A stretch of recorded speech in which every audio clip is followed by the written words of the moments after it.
Episode 17 of the Hearty Gentlemen. We are with Yoni, and he is a personal trainer, strength coach. I brought him on to talk a little bit about fitness, but what really interested me about him is that he actually went to the top law school in the whole country of Canada, graduated as a lawyer, and gave up that whole career to get into fitness. And I wanted to know why. So I hope you guys enjoy this episode. We start to learn that maybe not everything in life is the way as it seems, that what you think you should be doing isn't always the best thing for enjoyment. And he goes into his motivations to why he would give up such a potentially massively lucrative career to follow his passion. So again, enjoy episode 17 of the Hearty Gentlemen. We're rolling. Okay. Hello, everyone. Today on the Hearty Gentlemen, well, actually, before we start that, let's have an official word from our sponsor. You know who our sponsor is? Who's that? Do you know who our sponsor is? Is it Migraine Rescue? It's Migraine Rescue. Whoa! Migraine Rescue is going to be one of the leading migraine support websites in the whole world. I'm completely not biased. It is just my website. So, yeah, I'm going to sponsor my own podcast. Who's ever done that one before? Yeah, sure. Might be the first. But today we're brought to you by Migraine Rescue. So, I think what I'm going to do is just like in the middle of the podcast, like start programming people like rescue. Oh, that migraine over there. Migraine rescue. Oh, look at that migraine. It's being rescued. I don't know if that will work. Intro the guest. I'm going to intro the guest. That was less than 60 seconds. No, I don't know how long that was. So, Yoni, what's going on?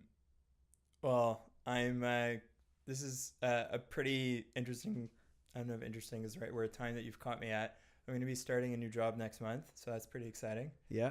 So, I'll intro who you are and how I know you, but the reason I wanted to bring you on is I think you got a cool story, which I didn't know much about, just a very surface level. All I knew about you is that you were a lawyer and you gave up a law career to get into fitness, which I've never heard of before in my life. And I wanted to know how that happened and what motivated you to get out of that career, which, everyone's like, they put that on a pedestal. Like you either become a doctor or a lawyer. Mm-hmm. And you put a career aside like that to get into training people for a living. So there's two things that happened that precipitated the change. The first was I hurt my back in my first year of law school playing basketball. And being a full-time student that was doing a lot of volunteer work, I did what a lot of people do, I just ignored it. Mm-hmm. And fast forward 18 months, I stopped being active for the most part, except intramural hockey once a week. Like I stopped playing other sports. I stopped going to the gym ever. I wasn't running, wasn't doing anything other than hockey once a week. And in the finals of the competitive intramural hockey league at York, I got benched. And like someone pressed you off the ground? No, like the captain of the team benched you, yeah. Was like going into the third and final game, like best 2 out of 3. He's like, look, I talked to some of the other guys. You can dress, but you're not going to see the ice. And so the game went to overtime, and then it went to a shootout. And the rule was, each team picks 3 guys, and the 3 guys go. And then after that, you just run through the whole roster. So because I was on the bench, if they made it to like the 14th or 15th person, if it was still tied, they were going to have to let me go. And it got to the person before me, the second last guy on the team. And we had more players, so they were back to like one of their top guys, and their guy missed and our guy scored. Oh. So I was like one play away from getting into the game for the first time in the shootout. Yeah. But we won, and it was very bittersweet for me. And I guess the whole like Nassim Taleb anti-fragile thing. This was before the book was published, but I was reflecting on it. What was the book? Sorry. Like anti-fragile, like, yeah. Things that gain from disorder. Okay, yeah.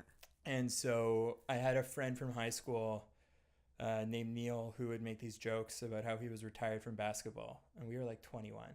And he thought it was funny, but I thought it was sad. And I was like, so I'm either going to join Neil and I'm going to have to retire from hockey, or I'm going to have to like use this as motivation to get back into shape and to rehab my back and like come back in the best shape of my life. And so that's what I did. 6 days a week, I either lifted weights, ran stairs, or played intramurals at school. And by the end of the next year, I was in the best shape of my life. And did you fully graduated law school? Yep. So I graduated, I articled, I was called to the bar, I have the funny robes. So the other thing that happened was the summer between, I guess it's the summer between my first and second year. Of law school. My mom was diagnosed with breast cancer. And literally the same week that my dad and his business partners closed on selling their business, within 5 days of that, we got the results of the biopsy that confirmed that my mom had breast cancer. So within the same week, the like biggest like economic financial event like in my family's like history happened, but we would have like my parents would have given all of that away for my mom to be healthy, and she's fine now, but at the time it was just such a stark contrast to like who cares about selling the business when you don't have your health. And so to me, after that, I kind of realized that at the end of the day, once you're at a certain income level, all that matters is having your health and having like quality relationships with friends and family and actually having time to spend with them. And then, Colin, you're going to say something?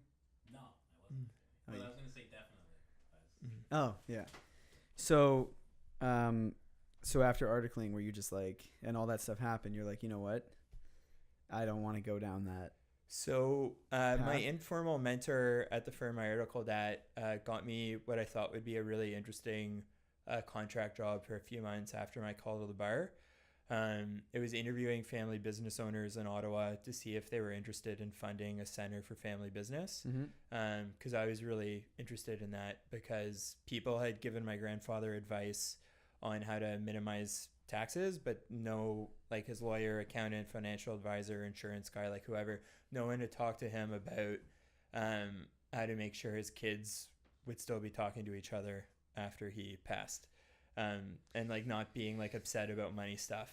And so I saw how like money can make like already kind of fragile relationships worse. And so I was really interested in the work that my old boss did, because he helped make sure that the family drama wouldn't infect the family business and destroy the family business, which also affects all of the employees, like not just the family members, and also that the success of the family business, that it wouldn't come at the expense of the family's well-being. How often did they see it go the other way, though? Where like once the business started getting vibrant and healthy, and I guess what's the saying? They go, the first generation builds it, the second generation makes it completely thrive, and the third generation destroys it, right? With family businesses. So that basically what he was trying to do was help to make sure that wouldn't happen. What was his biggest? Was it nepotism that caused it to crash? Like, what was the biggest reason he saw that businesses did fail? Not necessarily nepotism. It's more like poor communication, people with kind of different interests. Like if you have family members running the business, they're more inclined to reinvest profits. Whereas if you have a family member that owns shares that doesn't work in the business, they're probably more inclined to increase dividends at the expense of, the long-term, health of the business. There's a whole, like dozens and dozens of potential issues there. I never even thought of that. Yeah. But you do hear businesses like they fight all the time over wills. And so basically when I finished that job, I got very little help from the people that like the not-for-profit I was hired to do the survey for. And so I sat down and I made a long list of things. And one of them was doing family business advising on my own. But the top two things on the list were to either open a backpacker hostel or to do something in health and wellness and fitness. And how did you pick those two? So the health and wellness and fitness thing was just seeing how much fixing my back improved my quality of life. and the whole experience with the contrast between my mom getting sick and my dad and his partner selling their business. And then the hostel thing, just, I find travel, people are more open-minded when they travel. They end up meeting different types of people that they would never interact with. And it's one of those moments where you can have an experience that will literally change the course of your life. And I just feel like a lot of backpacker hostels don't do a good enough job of getting their guests to interact with each other and be social. And when I was in my like mid-20s, I felt like I had a lot of friends that could afford like nice hotels, but they maybe would like the hostel feeling, like the you know, the social feeling of a hostel. And so trying to have a place where it had like the cleanliness and the customer service and the consistency of like a 3 or 4 star hotel, but to have, you know, a foundation of like creating meaningful human connections and like designing the common areas, and, you know, having, you know, dorm rooms and things like that, having like group tours, things that just kind of push the guests to interact with each other. And did you ever think of like opening a fitness hostel? No, not really. Like just like a bunch of savage like barbells and like, that'd be cool actually. That would be incredible. Yeah. Think about it. You go like, I would love to travel a place like that. You have like a big open gym. You got like the sun beating down on you on my Adonis body while I'm like doing dips. So there's, yeah. So it could be like maybe like a destination. Destination thing. Yeah. But I guess the hostel thing would be weird, unless you sleep underneath the squat racks. Well, yeah, it couldn't just be a gym. That'd be amazing. You actually probably be busy for like a couple weeks. You'll be like, I need to see this ridiculousness. So you didn't think of merging those two, like going on a cruise ship and doing health and wellness, or like? No, that didn't really interest me. So what made you pick devoting a life to fitness and helping others achieve health versus doing the hostel? At the end of the day, the cities that I was interested in, which were mostly New York and Hong Kong, the regulations governing hostels were in the midst of being kind of redone. And because Airbnb was doing really well, I think a lot of the hotels kind of set their sights on someone that was a little bit smaller and easier to push around. And so the head of the zoning committee on New York City Council was proposing these rule changes to make New York the most heavily regulated city in the world for backpacker hostels. And I can take the risk of the market. Like if you're better than me, you can offer like a similar product at a better price, or you have better customer service, better interior design, a better location, you provide a better night's sleep. Like if that's what would put me out of business, then I'd be fine with that. But if what puts me out of business is like government regulations, that's like a risk that just like you can't take. Yeah. And like I wouldn't be comfortable asking people for a big investment, knowing about those risks. So when you decide to go into health and wellness, what was your path to starting it? Because to go to law school, you know what it takes to get really good at something and to graduate and get called to the bar. What was your path to be like, okay, I'm getting into fitness now, going to start training people. Let's learn some stuff. So like initially it was just reading a lot. And then I decided that it would just be taking courses. So the first course that I did was the Strong First Bodyweight Instructor course. And shortly after I did that course, I came across Ido Portal. So I went to Colorado to do Movement X and really, really enjoyed that course. And it really opened my eyes. And while I was in Colorado, they announced the first European movement meetup, which was a 5-day intensive course with Ido and all of the senior teaching team in Copenhagen. And so I slept on it, and then it sold out, and I got really mad at myself. Like it sold out in a day kind of thing? And then the next day they moved it to another location and opened more spots. And as soon as they did that, I booked it right away. Yeah. And so for the first couple of years, I did 3 Ido Portal courses and 2 Strong First courses and a couple other things. And then the 2 people that were referenced the most at Ido's courses were Pavel, like the founder of Strong First. Pavel Chektuki. Yeah. How do you say I his think last it's name? Satsulin. And Charles. And Charles so, Poliquin. Yeah. And so when I met Ben at the third Ido Portal course I did. Clarefield. Yes. Yeah, Ben Clarefield. At the Corset Workshop in Philadelphia, which is a course about joint health and mobility. Corset? Mm-hmm. Like what women would wear? The yeah, corset? so it's just his like kind of like I guess like marketing phrase for his like wide collection of exercises to build a really resilient body. Oh, okay. Like the corset. Like the corset. Do you know who Ido Portal is? No, but I know what a corset is. I don't know. Ido Portal would probably look good in a corset.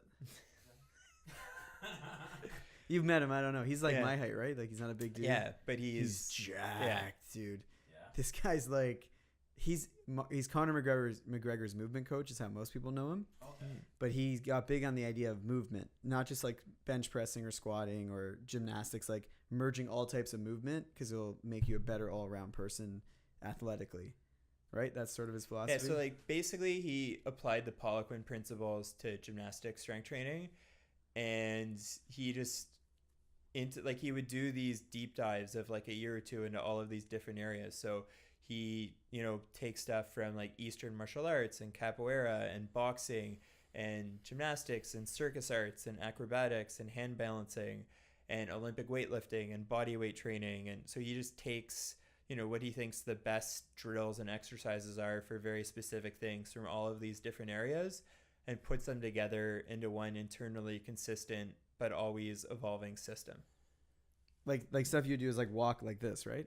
Like for those who can't see, my foot's like on its side and you walk like that to strengthen areas that are normally weak, or like you use a stick and it's like, don't let me touch you with the stick and you got to move around it. London Real interviewed this person. Ido probably, yeah. And they also interviewed Charles in one of the funniest interviews I've seen. Somebody made fun of that guy. Charles or Ido? I think it was somebody making fun of Nate Diaz. Nick and Nate Diaz. Yeah. were making fun of him. That guy with the man bun. Yeah. The guy's jacked. Ido's jacked. I see it now, like as a personal trainer, that these people like ignore their health for 5, 10, 20, 30, 40 years. And the longer you ignore it for, the harder and less likely it is you'll be able to get it back. And the more time and the more money and the more aggravation and frustration it's going to take to get it back. And so I just didn't want to find myself in that place. And to me, I think the number where like making more money won't really make you happier is lower than a lot of people think that it is. Yeah. The event I went to this weekend, actually, like one of the things Sachin talked about, Sachin Patel, for people who don't know him, he owns the Living Proof Institute. He was saying, like, you pick your mentors smart. So for him, he was like, I want to have a good relationship with my wife. I want to be able to see my kid. So when he was looking for mentors, it wasn't about the guy who's like, I'm going to make you a super rich millionaire, but you're going to be estranged from your wife and your kid won't know your name.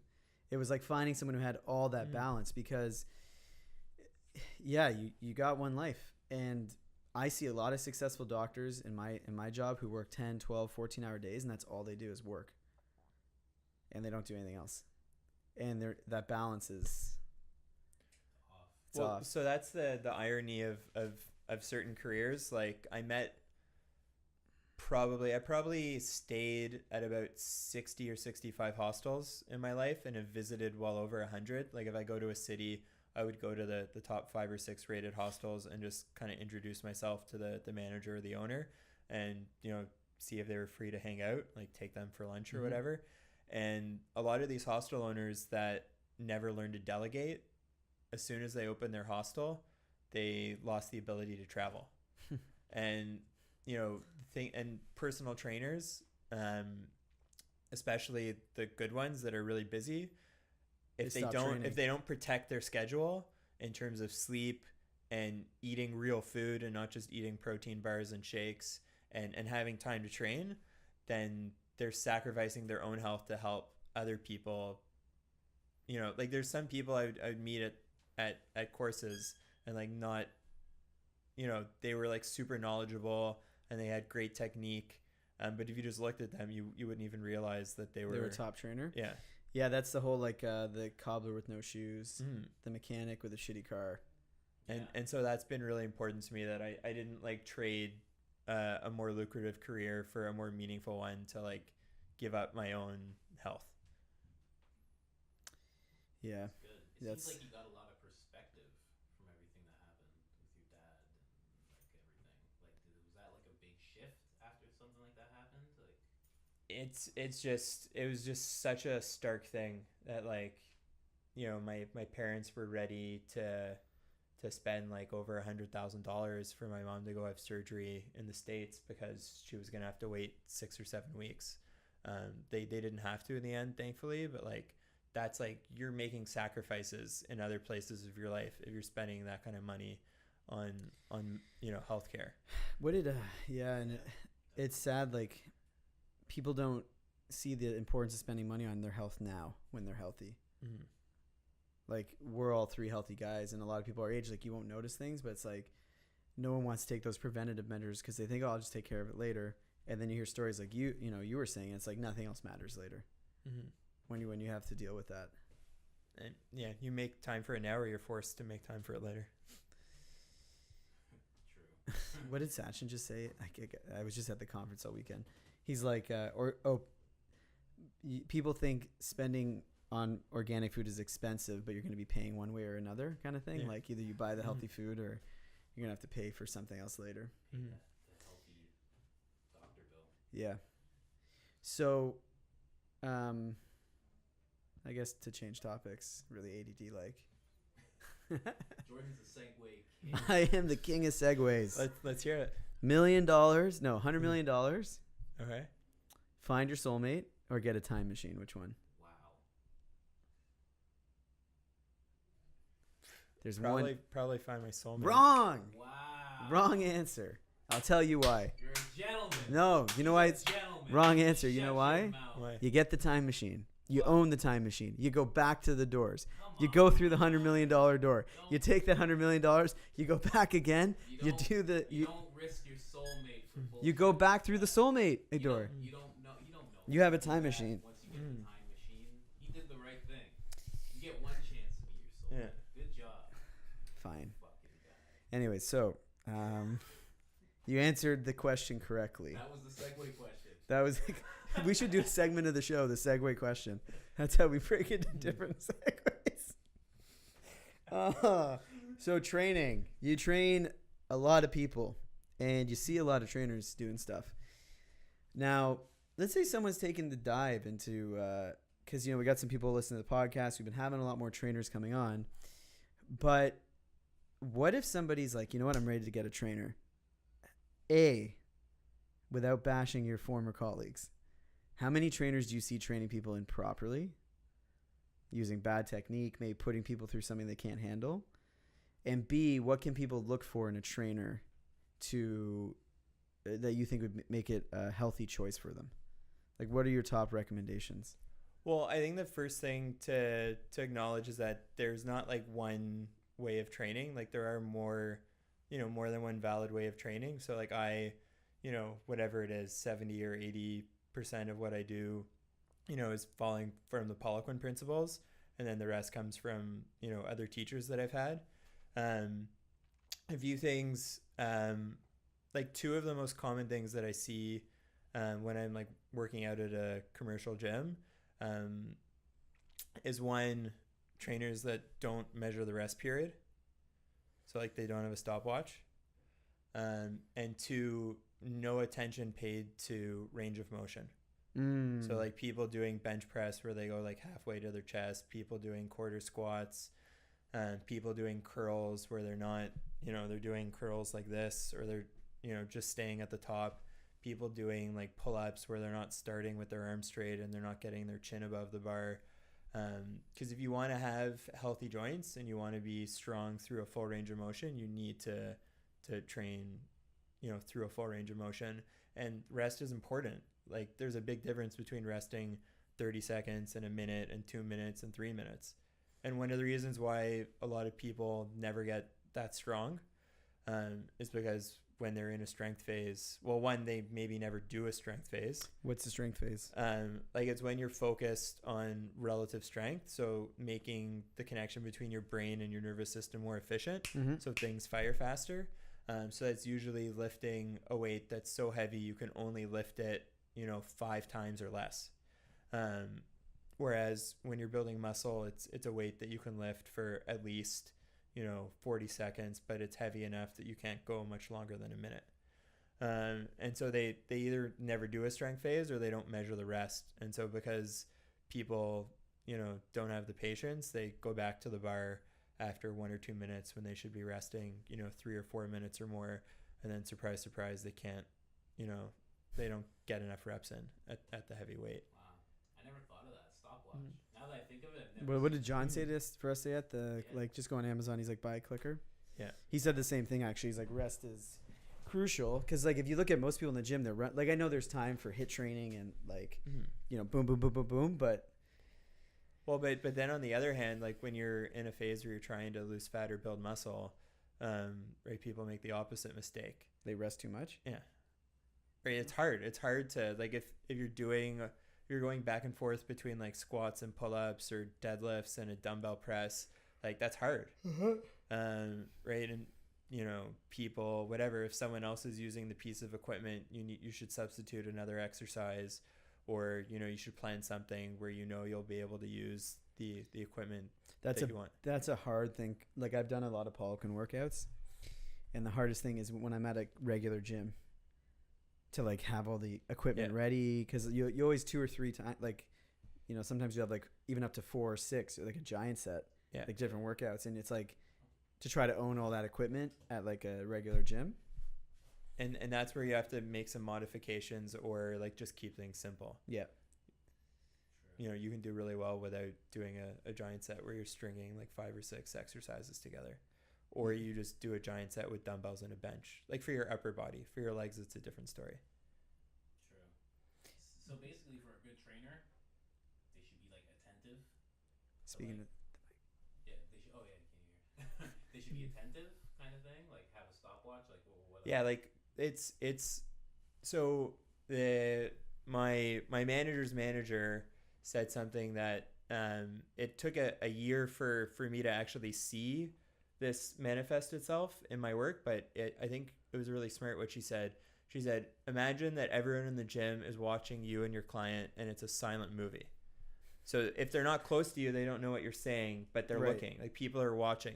And she's like, so if you're timing things on your phone, your client might know that, but the other 100 people working out in the gym don't know that. They just see you looking at your phone or your tablet. So get a watch. Right? And so I went and bought a stopwatch, but like 80% of other trainers at commercial gyms or whatever it is, I'm sure it varies from location to location, they don't spend the $20 to get the stopwatch.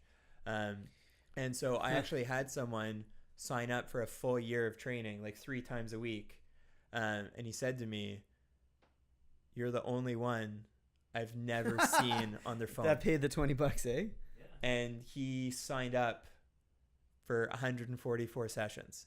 Wow. With me. I guess that. Yeah, I was gonna ask how much it changed people's perception of you. And that was the first time that someone like came up to me, like I didn't even know. And now like he's like a rock star. Like, we've been training for over a year. He's 56 years old. He went from no strict pull-ups. He can definitely do 10. Like, he's like with tempo, squats and deadlifts, his body weight. Wow. And anyways, all from us $20. That's it. Colin, Amazon after this podcast, we're buying $20 stopwatches. We're gonna brand them the Hearty Gentlemen on one side, and then Migraine Rescue on the other side. So, what questions should a trainer, like if I'm a client, I'm a prospective client, what should I be watching for the trainer to ask me instead of just trying to pitch me? Like, what shows a trainer? Like, what do you think shows a good trainer's mind? Well, for me, one thing is because especially if someone wants to lose weight, lifestyle is so important. Right? Like, what happens in the gym can get you strong, and if you eat enough and sleep enough can help you build muscle. But for the weight loss, like sleep and nutrition and stress management and like cutting down on booze, are all so important that if you're telling them that your goal is to lose weight, they need to be asking good questions about that. So like I'll ask questions like, do you like your pillow? Do you have blackout curtains? Do you like your mattress? Do you wake up on your own or with an alarm? Do you hit the snooze button, or do you hop out of bed in the morning? Like things that are telling me like, do you have a good sleep environment? Is your quality of sleep good? Are you sleeping enough? Do you wake up at the same time every day? Do you go to bed at the same time every day? So I'll really try to zone in on sleep.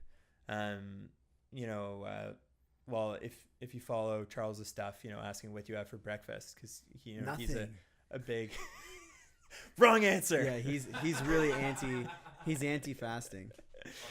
But for him, it's more like for strength and athletic performance. Like you'll lose weight fasting, but you can also lose muscle. Yeah, of course. That's true. You're Dom D'Agostino's way of doing it. Did you read Tools of Titan? I haven't read it cover to cover, but I've flipped through it. Did you read his chapter? He's a beast, dude. Like a year ago. He can fast he fasts for a long period of time and still deadlifted 10 reps of 500 while fasted. But he does it where I think it's like 1.5 or some sort of amount of BCAAs first thing in the morning with 500 calories of fat. And you get the benefits of fasting with still having something in your system. Yeah, so that's something that I've seen Ben recommend. Like if you're going to do it, even though I don't think you should, like take BCAAs and like put, whatever, grass-fed butter or coconut oil in your coffee in the morning. Yeah, you know what? Like I know there's some people who are like really anti-fasting and there's some people who are super pro-fasting. I've seen it work really well in some people. So I did it when I was living in Israel, and I got like that's close to the leanest I've ever been. How come you don't do it now? I guess, well, one, with my job, it's really like I had a much more like routine lifestyle life when I was working at the backpacker hostel. And I am also like 20 pounds heavier than I was then. You don't want to lose that. Yeah. How was living in Israel? I've been to Tel Aviv twice. I love it there. But how was you were in Jerusalem? I think Jerusalem's a little bit different because you have like the whole like right in North America there's a whole spectrum of religious practice, whereas in Israel it's starting to change, but it tends to be like secular or ultra orthodox. And living in Israel actually made me the least religiously observant I've ever been in my life. And it just kind of bothered me the way I don't know, just this lack of interest in interacting with people that weren't as orthodox. Religious? Yeah. And like these teenagers, obviously someone was encouraging them. The hostel that I worked at, Abraham Hostel, was like right on the border of like a busy touristy area and an ultra orthodox neighborhood called Mea Sharim. And so on Saturday afternoon during the Sabbath, Shabbat, these teenagers would walk down the street and yell, I think it was Shabbat Kodesh or Shabbos Kodesh at cars. So they're basically yelling like the Sabbath is holy at cars. And to me, I'm like, instead of like yelling at people, or like if like the girl from like the Netherlands with booty shorts gets lost jogging and runs through your neighborhood and then people like throw rocks at her, like maybe instead of that, like they actually throw rocks. Not again. This is like you can have a neighborhood with 500 people being out and about, and it just takes one jerk doing that, right? And then so I'm not this. You can't like say this about everyone. But like, how about instead of like yelling at cars, like invite someone into your house for like a Sabbath meal, right? Like that's the thing that's always made me like reconnect to my Jewish roots and want to be more religiously observant, is when people like invite me into their home for like Friday night dinner or like, lunch on Saturday, like after synagogue services, and just seeing like how relaxed it is and the phones are away and people are having deep conversation and there's no distractions and the phone isn't ringing because the phone's been unplugged, and it's just like you kind of like slow down and like unwind, and it's very like stimulating to have that like mentally, and then it helps you kind of recharge. And that's always been like in the past what made me more interested in Judaism, but I just kind of saw the other side of it, and people that were just like trying to like shame people. It was such a hot image when you said Netherlands girl running in booty shorts. Yeah. I don't know, something about the Netherlands, right? It You're happens. like, what is she, sometimes. 6'2", just jogging like a gazelle through the street? We had a lot of German and Dutch guests. What? You didn't think that a lot of Germans would want to go there. So many German people coming for exchanges or backpacking trips, just like a ton. Definitely like top 3 or 4 countries. Really? In terms of how many people we had. Number 1 would be probably the States? Yeah. And then Canada? No, Germany might have been number 2. No. Russia would be like top 10 or 15, but not. What about right Moldova? Very little from Portugal? Moldova. Very little from Portugal. Very little from South America. Uruguay? More people from like Hong Kong, Greenland? China. What about people from Greenland? No. People who were in paradise don't need Not a lot of Danish people. I'm just kidding. I'm like, what's the smallest country I throw out randomly? Yeah, actually, there's tons. Iceland. No, Greenland's smaller. I guess. Well, yeah. Greenland's like, there's like, I don't know, 20,000 people live in Greenland. Something really small. Iceland only has 300,000 people. And all them, there's like a huge proportion of them who are really strong. Yeah. They're like the strongest per person. So Stan Efferding is Thor's nutritionist. Thor is the mountain the from mountain. Game of Thrones. His first name's actually Thor, right? Yeah. Yeah, he's he's like half Thor Bjornsson or something. Yeah. Have you watched Game of Thrones? No, never.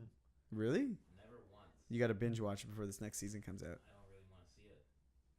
Why? I don't like distractions, and I think that would be a big distraction. Well, there's 6 seasons, 5 seasons. I can't remember how many. But Dude, each episode, this new season is gonna be like, I think it's gonna be like an hour to 20 each minutes. one will be like a movie. Yeah, it's gonna be like a movie each one. Yeah. I'm so excited. I haven't had time to watch a movie in like weeks, months. So now it's like a season of movies. Says the man who binge watched all of Dragon Ball Super Yeah, but in 3 days. But like actually, in actuality, okay, can I just say Dragon Ball is much better and more important than Game of Thrones. So Not the even people fucking that close. make those shows, I haven't watched it in a long time, but it's amazing how they take like 2 people floating, 50 feet away from each other, holding their hands like this and shouting, and they turn that into like the most compelling 30 minutes of your day. Your testosterone by at least 100.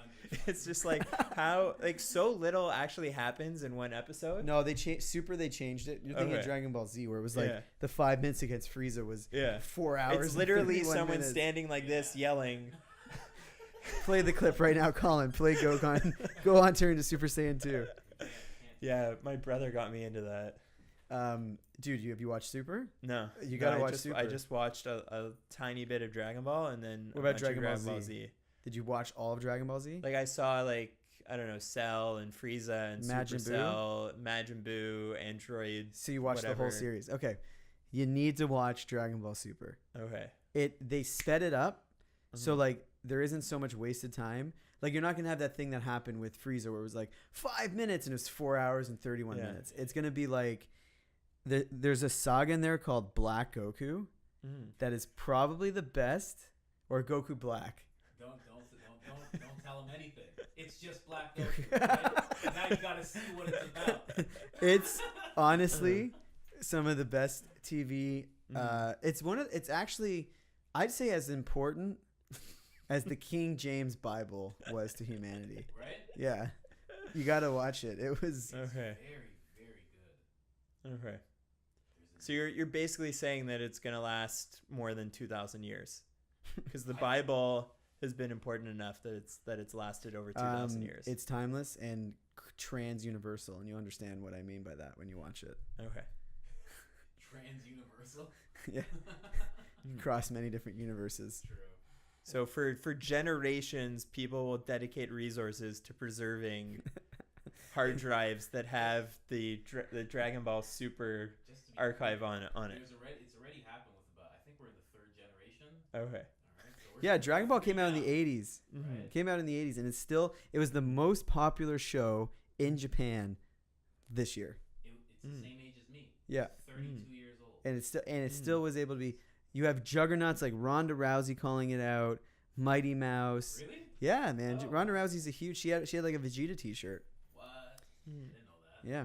No, yeah, a couple of the guys I work with are really into it. Like I'll walk into the office and they're just watching clips. Ah. Yeah, and they keep talking about training like Goku and going into the anti-gravity machine or whatever it is. Anybody would you go into the hyperbolic time chamber if you could? Sure. Yeah, would you do course. it? I'd like walk out and be able and be like 50% stronger. Right? Could you imagine? You have 1 year in extra gravity to train, but you're in isolation by yourself or with one person. I would do it. Could you be by yourself for a long period of time? I've gone hiking by myself, like overnight hiking. I've slept on an island by myself. What island? I had an island to myself. Like Algonquin style? Or? Yeah, it was in Muskoka. Oh, really? I worked at a summer camp like before I went to China, and I was like, well, I can get a contract job as a lawyer and stay living downtown and not save a lot of money. I could get a contract job as a lawyer, live at home with my parents, save all my money, but want to shoot myself. Yeah. Or just go live. Or I was like, I thought about it, and I'm like, why don't I go to camp?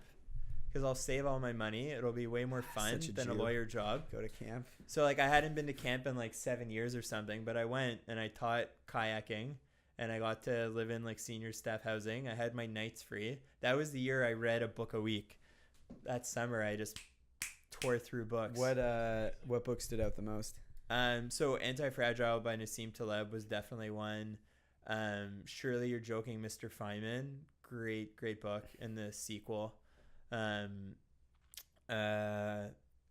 Ball Super. I can't remember which Seth Godin books I read that year, but Seth Godin's been. I saw really him big live influence. actually. He's great. I've seen him like 3 times. I did like a 20-person workshop with him. Is he cool in person? Yeah, like a 3-day thing in New York. That's amazing. Like where he near where he lives in Hastings on Hudson. Really? It's a podcast actually. It's called like Seth's School for Startups. So like you can hear like I'm on, right, like I ask like a few questions. That was Wait, we didn't take that was right podcast before virginity? I went to China. I guess technically, but Damn it I don't know if that really counts, right? Because it was like it was a with group 20, thing. Yeah, this it is was more like intimate. 25 Yeah. people or This whatever. is more intimate. It's 1-on-1. Well, 2-on-1. And you just Or 1-on-2. yeah.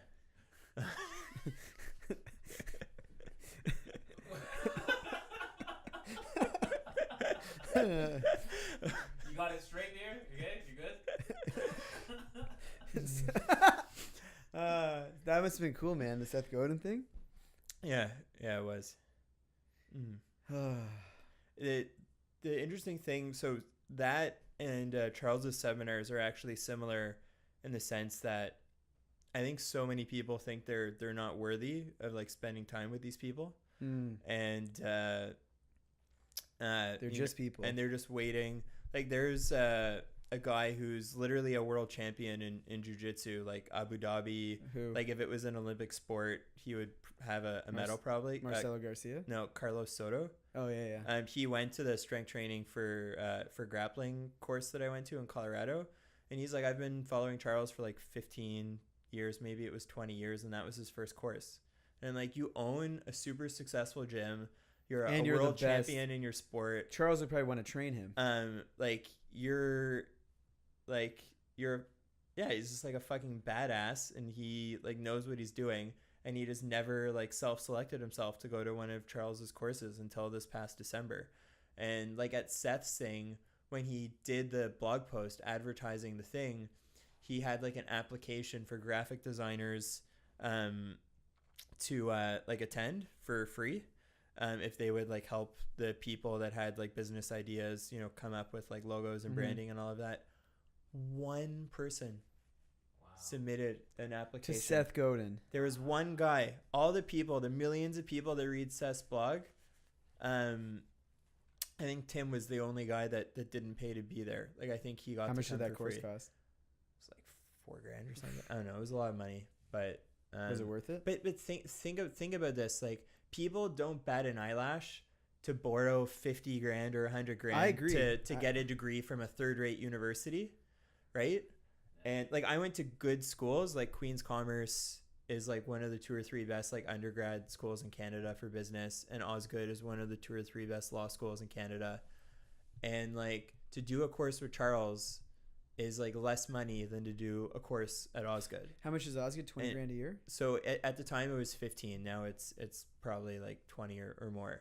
But so like it's the same price as like taking a course in university. but he's like, maybe some of my professors were like the best in the world, but not all of them. Right? Like I had some awful professors. And then they're tenured and they don't have to evolve. Money, right? Yeah. Charles is the best in the world at what he does. But all of these people that take like kin degrees and related things, you know, they won't think twice about borrowing money or spending their own money or their parents' money or whatever to take a course with like a disinterested professor that just wants to do their research and doesn't care about teaching their class. Not that all professors are like that. No, I know what you But mean. then when someone who could be getting paid $1,200 an hour to train people decides to like teach a course where, and by the way, he's not bullshitting. Charles is $1,200 American an hour to get training from. Right, and he's teaching a course where you're, you know, to be in the room is maybe $40 or $50 an hour. Like if you add up all the time, maybe a little bit more depending on which course, and people won't spend the money on that. Like we're still at the point where people value the piece of paper more than the knowledge. And like eventually like Coursera and edX and things like the Dojo of Strength and people like Charles, Udemy even. All of that is going to get people like the tech world is smart to that. Like they'll just give you like a coding test or a math test. Like, can you do the job? We don't really care where you went to school. But there's still a lot of other fields. I was just talking about this with Heather yesterday, that she has like a friend who wanted to get like a strength and conditioning job at a university, and he's a really good coach, but he doesn't have a master's degree. So they keep hiring these people that have never actually trained anyone. Like to me, so it's they like can, like spout out theory. Yeah. Like to me, it's like, how many people have you gotten to do their first chin up? How many people have you gotten to like squat or deadlift their body weight, you know, for reps, or like double body weight? How many people have you helped avoid surgery? Like that's, you know, what I want to know, not where you went to school. People that, you know, studied kin and then stopped, like, you know, they didn't further their education once they graduated. I also worked with people that studied kin and continued taking courses, and those guys are awesome trainers. Like, I think it's all independent. Mm-hmm. But there's more than one way to skin the cat, I think, is the thing. Is that not the saying? Yeah, it is. I just haven't heard anybody throw that out. Yeah. So what's like a really old saying? A really old one? That one right there. They don't skin cats anymore. That's not a thing. True. Back in the day, though. So, thank you very much for coming on. Mm-hmm. Any last words you want to say? You'll be alive, but anything to the... Not really. No? Well, thank you for sharing that. I hope that got some of our listeners thinking that they don't have to go down that life path that was set for them.